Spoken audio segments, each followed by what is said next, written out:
Hello ji, welcome back to my channel Econ Enlight में आप सबका स्वागत है। अगर आप इस चैनल पर नए हैं तो हम आपको बता दें, यहाँ पे आपको यूजीसी नेट इकोनॉमिक्स के रिगार्डिंग कंटेंट मिलेगा और आप दिसंबर 2024 को टारगेट कर रहे हैं तो प्लीज़ चैनल पर जाके एक बार विजिट करें।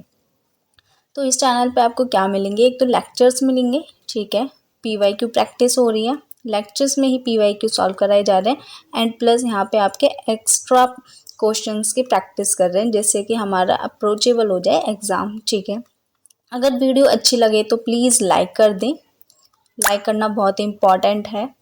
अगर आप लाइक करोगे वीडियोस तो और ऐसे अच्छे हमें पता चलेगा आपको पसंद आ रही है और ऐसी वीडियो को कंटिन्यू करना है। अगर लाइक नहीं आती इस वीडियो पे तो मैं इस वीडियो को यहीं पे ख़त्म कर दूँगी, क्योंकि मुझे लगेगा शायद आपके लिए हेल्पफुल नहीं है। तो जो चीज़ आपके लिए हेल्पफुल नहीं है वो मैं क्यों ही बनाऊँ, प्रिपेयर करूँ, ठीक है। एंड अगर आपको ऐसी वीडियो चाहिए तो आप चैनल को सब्सक्राइब कर सकते हैं, उससे आपको पता चल जाएगा कौन सी वीडियो कब अपलोड हो रही है। तो मैं बता दूं ये 3 PM पे आपकी वीडियो अपलोड करी जाती है एंड ये आपको पता ही होगा पार्ट 4 है। लास्ट वीडियो में हमने क्या करा था, आपके OLS की क्वेश्चन उठाए थे। OLS के क्वेश्चन उठा के वो पार्ट 1 था एंड उसमें आपके बेसिक टू मीडियम लेवल थे एंड इसमें हम क्या करेंगे, थोड़ा सा हार्ड करेंगे लेवल को और जो एग्जाम में स्टेटमेंट बेस्ड क्वेश्चन पूछे जा रहे हैं उनको हम प्रिपेयर करेंगे, ठीक है। एंड हमने क्या करा था, कल आपका मेडिटेशन करा था, मैनिफेस्टेशन करा था, ठीक है, मैनिफेस्ट कर रहे थे चीज़ों को। जैसे कि मुझे क्या है, आपने 200 सब्सक्राइबर कंप्लीट करने हैं तो मैंने मैनिफेस्ट करा कि 200 सब्सक्राइबर कंप्लीट होंगे तो मुझे कैसी खुशी होगी एंड वो फिर मैं सब मैनिफेस्ट करके अपने कमेंट में भी लिखा था। ऐसे ही आपको भी करना है। 10 मिनट्स के लिए अपनी आइज़ क्लोज करिए। आइज़ क्लोज करते वक्त आपको जो भी मैनिफेस्ट करना है, लाइक आपका JRF क्लियर करना है आपको, ठीक है, या फिर आपको पैसे कमाने हैं ज़्यादा, जो भी आपको मैनिफेस्ट करना है वो करिए 10 सेकंड के लिए। फिर उसको मैनिफेस्ट करने के बाद वो अपनी खुशी को ऐसे जियो कि अब भी आपका क्लियर हो गया, आपने एग्ज़ाम देखा है, आपका बहुत इंपॉर्टेंट एग्ज़ाम हुआ था एंड बहुत अच्छे से हो गया, आपको पता है क्लियर हो जाएगा, रिजल्ट आ गया है और बहुत सारी खुशियाँ बढ़ रही हैं। ऐसे आप मैनिफेस्ट करिए एंड मैनिफेस्ट करने के बाद कमेंट में लिख के जाइए जो भी आपने अपना मैनिफेस्ट करा है चीज़ों को, ठीक है। यहाँ पे मैंने क्या है, अपने 200 सब्सक्राइबर कंप्लीट हो जाए इस वीडियो से, ये मैनिफेस्ट कर रहा है। इस वीक में मुझे अपने 200 सब्सक्राइबर कंप्लीट करने हैं तो मैं अपना कमेंट में लिख दूंगी एंड आप भी लिख दीजिएगा। तो वीडियो को स्टार्ट करते हैं, क्वेश्चंस पे चलते हैं, ज़्यादा देर नहीं करते। आई होप आपने मैनिफेस्ट कर लिया एंड मैनिफेस्ट करने के बाद आपने कमेंट भी कर दिया है, ठीक है। तो क्वेश्चन 1 क्या है, ये थोड़े से आपका लेवल अप है बट OLS का बेसिक कॉन्सेप्ट से है ये क्वेश्चन, अभी अजम्पशन से नहीं आया है, ठीक है। So which of the following is true, हमें बताना है इनमें से कौन सी ट्रू है। अबाउट द रेसिडुअल के बारे में क्वेश्चन है आपके OLS मेथड में। आपका एक मॉडल होता है जिसमें आपका एक डिपेंडेंट वेरिएबल होता है जिसे हम y बोल देते हैं, एक इंटरसेप्ट पैरामीटर हो जाता है जिसे हम बीटा नॉट बोल देते हैं एंड आपका स्लोप पैरामीटर बीटा 1 से रिप्रेजेंट करते हैं। एक वेरिएबल हमने ले लिया है 2 वेरिएबल रिग्रेशन मॉडल में एंड एक आपके हो गया रेसिडुअल, ठीक है। This will show your residual your error term. तो इसमें से वो क्या ट्रू है इसके बारे में इससे रिलेटेड क्वेश्चन है। ए ऑप्शन बोलता है the sum of residual is always positive. Sum of residual पूछा है, मीन्स इसको हम ऐसे डिनोट कर सकते हैं डेट इज सिग्मा यू, ये हमेशा पॉजिटिव होता है, ये आपका क्वेश्चन है, ठीक है। एंड नेक्स्ट है the sum of residual is always negative, क्या ये अगेन ये नेगेटिव होता है, this is your question. And third option क्या है, the sum of the residual is always zero, क्या ये हमेशा जीरो होता है। एंड सम ऑफ रेसिडुअल क्या हो जाते हैं आपके वेरीज होते हैं। तो आपने लेक्चर्स देखे होंगे तो आपको पता होगा कि ये हमारा रेसिडुअल का सम क्या होता है, हमेशा रेसिडुअल का सम हमारा हमेशा जीरो होता है बिकॉज हमारे मॉडल में क्या हो जाते हैं, जैसे कि हम एक लीनियर रिग्रेशन मॉडल बना रहे हैं तो कुछ ये आपकी y डैश की आगे है आपका मॉडल, ठीक है। बट एक्चुअल में क्या हो जाता है, ये this is your actual parameter, actual dependent variable है। यहाँ से देखेंगे तो यहाँ से ये अप जा रहा है, ये आपका यू हो गया, ठीक है। एंड यहाँ से आप मेजर करोगे तो ये आपका अगेन म्यू आ चुका है, that is your error term. तो यहाँ से आप देखोगे ये तो आपका पॉजिटिव में निकल के आ रहा है एंड यहाँ से आप देखोगे तो ये आपका क्या है, नेगेटिव में निकल के आ रहा है। तो ये जो पॉजिटिव और नेगेटिव म्यू टर्म होते हैं आपस में कैंसिल हो जाते हैं, इसलिए इसका सम क्या हो जाता है, आपस में हमेशा 0 निकल के आता है। तो एक्सप्लेनेशन देख लेते हैं। वन ऑफ द प्रॉपर्टी है किसकी, OLS की, is that the sum of residual, ठीक है, of the regression line is always 0। और 0 कैसे होता है ये अभी मैंने एक्सप्लेन आपको कर दिया है, ठीक है। आई होप आपको क्लियर हो गया होगा। तो नेक्स्ट क्वेश्चन पे चलते हैं।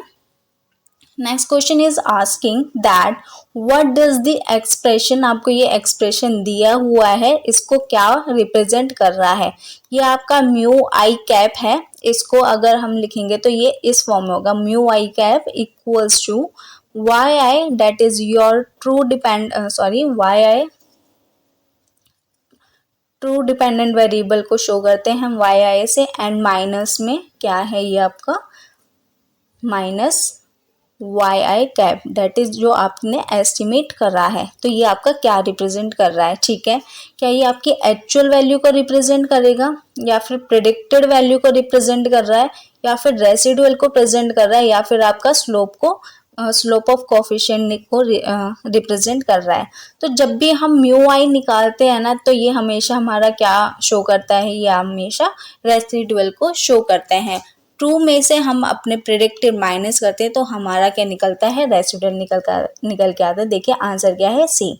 You I is the residual which is the, किसका डिफरेंस है, difference between the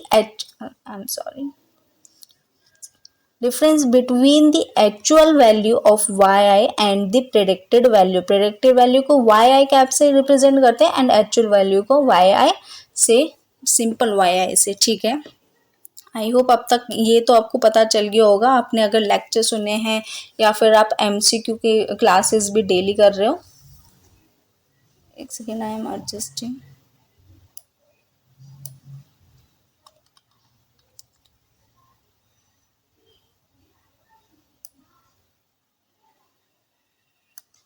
so third question पे चलते हैं। थर्ड क्वेश्चन क्या पूछ रहा है, if the true model is, आपको एक मॉडल दिया हुआ है, that is Y I equals to beta 1 दिया हुआ है, ये आपका स्लोप पैरामीटर है।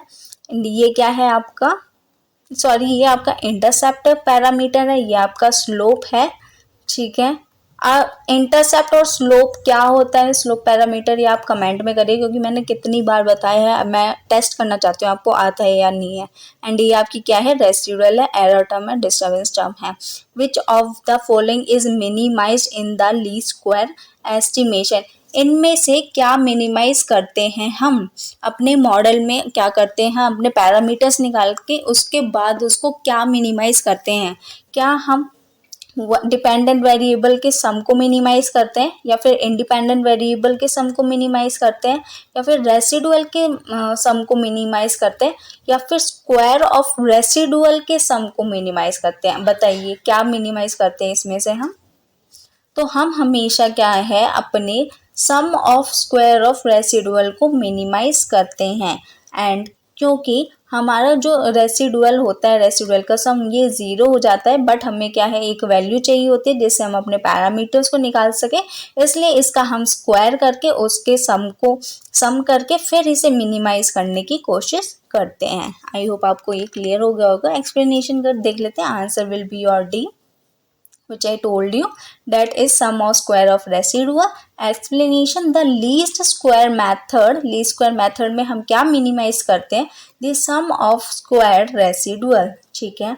because क्योंकि हमारा जो सम ऑफ रेसिडुअल है वो हमारा 0 हो जाता है, जिसकी वजह से हम क्या अपने पैरामीटर्स को फाइंड नहीं कर सकते। सो क्वेश्चन 4, अब देखिए ये स्टेटमेंट बेस्ड क्वेश्चन है जो कि एग्जाम में अब पूछे जा रहे हैं। एंड आपको क्या है, 3-4 स्टेटमेंट दी जाती है एंड आपको उसमें से आपको फाइंड करना होता है कि कौन सी आपकी ट्रू है, कौन सी नहीं है। सो ये क्वेश्चन 4 था। आपको बताना है कि statement about the OLS method are true, कौन सी ट्रू है। तो फर्स्ट ऑप्शन है the OLS method. OLS method में हम क्या कर रहे हैं, मिनिमाइज करते हैं सम ऑफ स्क्वायर रेसिडुअल को, ठीक है। देखिए मिनिमाइज की एक टर्म है। एंड बी में क्या पूछा है, द OLS एस्टिमेटर, OLS का एस्टिमेटर ऑलवेज अनबायस्ड होता है। फिर सी है कि the OLS method provide a unique solution for the parameter if the explanatory variable has zero variance। explanatory variable पूछा है यहाँ पे, देखिए हम वेरिएंस की बात किस में करते हैं, वेरिएंस की बात हमेशा एरर टर्म में करते हैं कि एरर टर्म में हमारा वेरिएंस कांस्टेंट होना चाहिए। एक्सप्लेनेटरी वेरिएबल्स या फिर इंडिपेंडेंट वेरिएबल की वेरिएंस की बात नहीं करी है हमने OLS मेथड में। एंड डी ऑप्शन है the residual from an OLS regression always sum to zero. क्या रेसिडुअल का सम क्या है, जीरो होना चाहिए। इसको हम ऐसे रिप्रेजेंट कर सकते हैं, देखिए सम ऑफ रेसिडुअल हमारा क्या होना चाहिए, जीरो होना चाहिए। तो यहाँ से देखिए आपका जीरो होना चाहिए एंड डी ऑप्शन तो आपका करेक्ट है एंड ए ऑप्शन भी आप क्या है यहाँ से देख करेक्ट कर पाओगे, क्योंकि हमने लास्ट वाला क्वेश्चन इसी से रिगार्डिंग करा था कि हम क्या मिनिमाइज करते हैं, सम और स्क्वायर ऑफ रेसिडुअल को। तो यहाँ से ए डी आपका निकल के आ गया है एंड सी आपका यहाँ पे देखिए गलत है। ठीक है, सी ऑप्शन यहाँ से गलत है, क्योंकि मैंने अभी बताया हम वेरिएंस की बात किसकी करते हैं, एरर टर्म के। अगर आपके पैरामीटर्स एक्सप्लेनेटिव वेरिएबल्स में कोई भी वेरिएंस नहीं होगा तो हम उसका यूनिक सॉल्यूशन फाइंड नहीं कर पाएंगे, क्योंकि सेम ही आ जाएगा ना। अगर वेरिएंस ही जीरो है तो यूनिक वैल्यू कहाँ से आएगी, सेम वैल्यू आएगी। इस वजह से आपका सी ऑप्शन गलत है। एंड OLS एस्टिमेटर हमेशा अनबायस नहीं होते, बिकॉज कभी कभी वॉयलेशन हो जाती है। हमने देखा है कि वॉयलेशन होने की वजह से आपके पैरामीटर अनबायस्ड भी हो सकते हैं। तो आंसर क्या होगा, A and D, that is your B option. एक बार एक्सप्लेनेशन डीप में कर दे। ए आपका क्यों ट्रू है, क्योंकि OLS का मेथड स्पेसिफाई एम करता है किस पे, to minimise the sum of square of residual. ठीक है, किसके लिए, जिससे कि हम बेस्ट फिट लाइन को निकाल सके। बी किस लिए फॉल्स है, OLS estimator are unbiased only under the certain condition. सिर्फ सर्टेन कंडीशन आपकी फुलफिल होंगी तब भी अनबायस्ड निकल के आएगा। Such as when the error term has a mean of zero. अगर एरर टर्म की मीन वैल्यू जीरो आई है and is uncorrelated with the explanatory variable. जब आपकी ये कंडीशन फुलफिल होंगी तभी आपके एस्टिमेटर क्या होंगे, आपके अनबायस्ड होंगे। अगर ये तो इस वजह से ही हमेशा आपके अनबायस्ड नहीं होते। ठीक है, सी ऑप्शन क्यों फॉल्स है, इफ द एक्सप्लेनेटरी वेरिएबल है जीरो वेरिएंस। अगर एक्सप्लेनेटरी को हम जिस एक्स से आपका वेरिएबल को जिसे डिनोट करते हैं, ठीक है, एंड ये आपके डिपेंडेंट वेरिएबल भी इनको बोल देते हैं। ठीक है, it's all value are same. अगर ऑल वैल्यू सेम होगी तो OLS can not provide a unique solution. ठीक है, and big for the parameter because the यहाँ पे स्लोप क्या हो जाएगा, अनडिफाइंड हो जाएगा। आई होप अब आपको क्लियर हो गया होगा कि क्यों आपका एक्सप्लेनेटरी वेरिएबल्स में वेरिएशन होना ज़रूरी है, जीरो वेरिएशन से नहीं चलेगा। एंड वेरिएंस जीरो किस में देखते हैं, हम एरर टर्म में देखते हैं। ठीक है, तो ये दो चीज़ आपको यहाँ से नोट कर लेनी है। तो डी ऑप्शन क्या है यहाँ पे, डी ऑप्शन आपका क्यों ट्रू था, क्योंकि ये हमने बहुत बार डिस्कस कर लिया है, तो ये आपको ऑलरेडी अब तक पता चल गया होगा।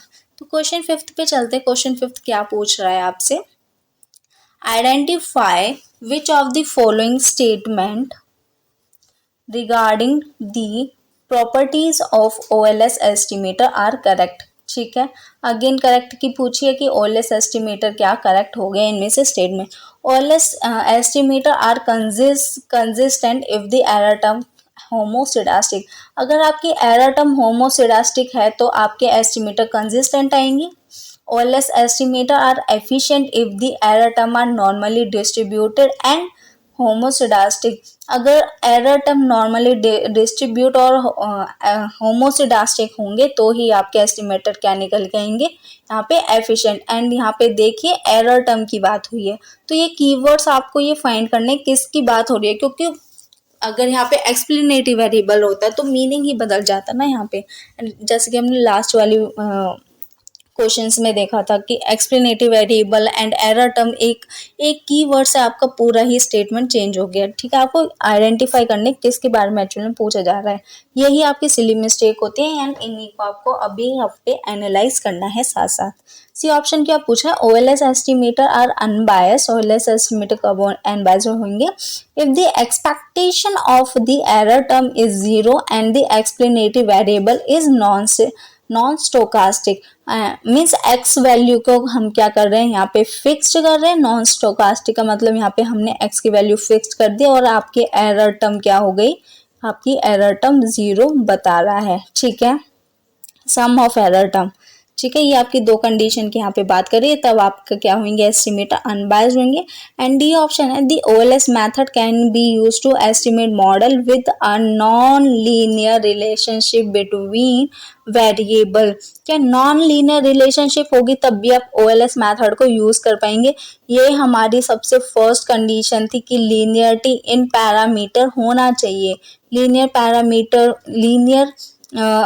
की कंडीशन थी, इसलिए हम क्या है ओएलएस लगा रहे थे। एंड ओएलएस हमारे क्या है, आपके एस्टिमेट बिल्कुल अनबायस्ड और एफिशिएंट निकलेंगे। तो यहाँ से इस वजह से आपका डी ऑप्शन क्या हो गया, गलत हो गया।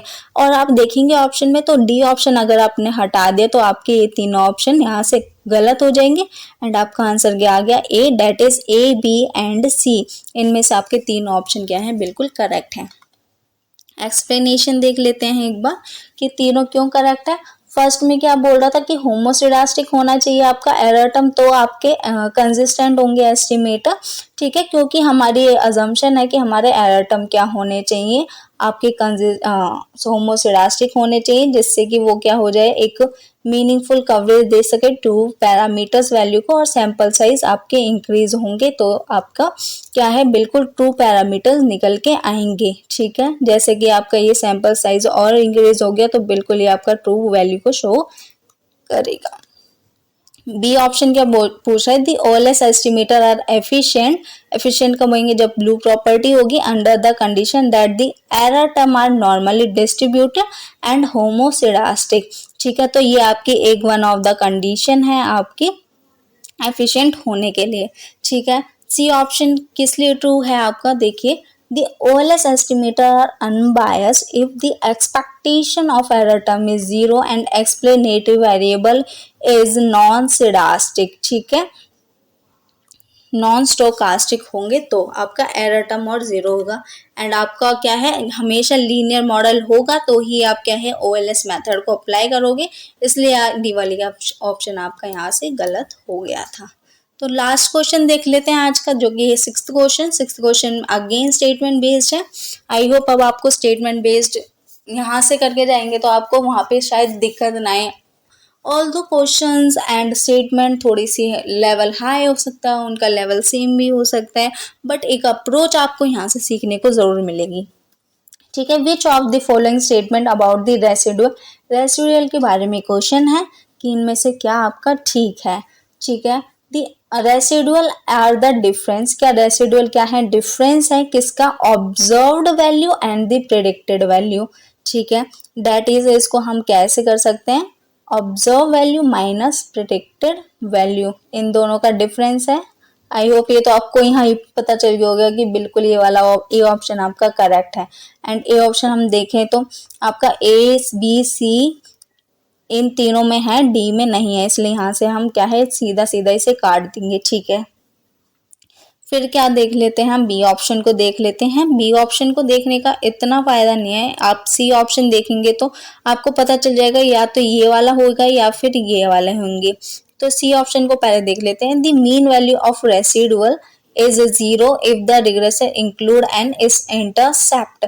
मीन वैल्यू 0 की बात कर रहा है, मीन्स रेसिडुअल सिंपल आपका मीन वैल्यू ऑफ रेसिडुअल 0 की बात कर रहा है। आपको पता अब तक तो क्लियरली पता हो गया कि मीन वैल्यू हमेशा 0 ही रखते हैं, इसलिए आपके क्या है ए एंड सी आपका यहाँ से ठीक हो गया।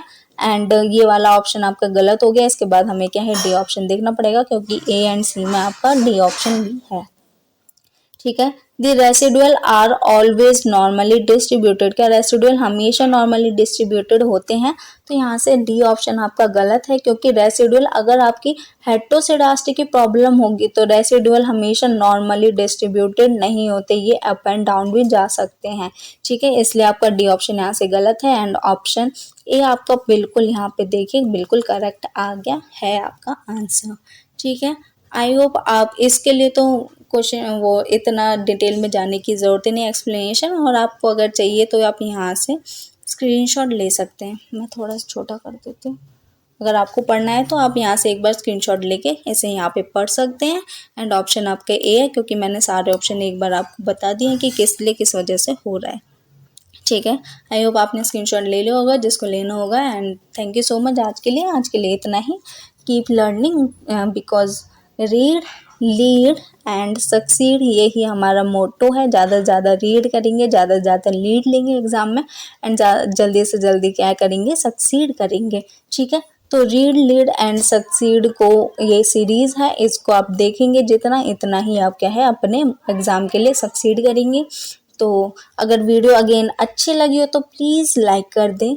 एंड आप चैनल पे नए हैं और अब तक बने हुए हैं तो सब्सक्राइब कर दें। एंड आपके कोई दोस्त वगैरह भी देख रहे हैं तो उन्हें क्या है, शेयर कर दें। ठीक है। तो उनकी हेल्प करेंगे तो आपकी हेल्प क्या है, भगवान डेफिनेटली करेगा। एंड आपने मैनिफेस्ट करा है तो कमेंट में लिखना कि आपने क्या मैनिफेस्ट करा है। बिकॉज आप जब तक नहीं लिखोगे, अगर आपको कमेंट में भी लिखना तो आपके पास एक नोटबुक होगी, वहाँ पे आप लिख लीजिएगा कि okay I manifest this and today's manifestation is this. एक कॉपी बना लीजिए जिसमें आप डेली का मैनिफेस्ट करें एंड डेली क्या मैनिफेस्ट करा वो लिख सकें। अगर कॉपी में नहीं लिखना तो आप सिंपल कमेंट में लिख के जाएं एंड वहाँ से भी आपकी क्या है, जैसे जैसे सब कमेंट पढ़ेंगे तो सब विश करते हैं कि हाँ कि हो जाए हो जाए हो जाए। ठीक है, हाँ मैंने मैनिफेस्ट करा, तो आपको वहाँ से दुआएं भी मिलती हैं, तो आपका जल्दी से क्लियर होने का भी चांसेस होगा। ठीक है जी, तो मिलते हैं कल की वीडियो में। कल की वीडियो के लिए स्टे ट्यून रहिएगा। स्टे ट्यून रहने के लिए आपको सब्सक्राइब करना पड़ेगा अगर आपने अब तक सब्सक्राइब नहीं करा। Thank you so much.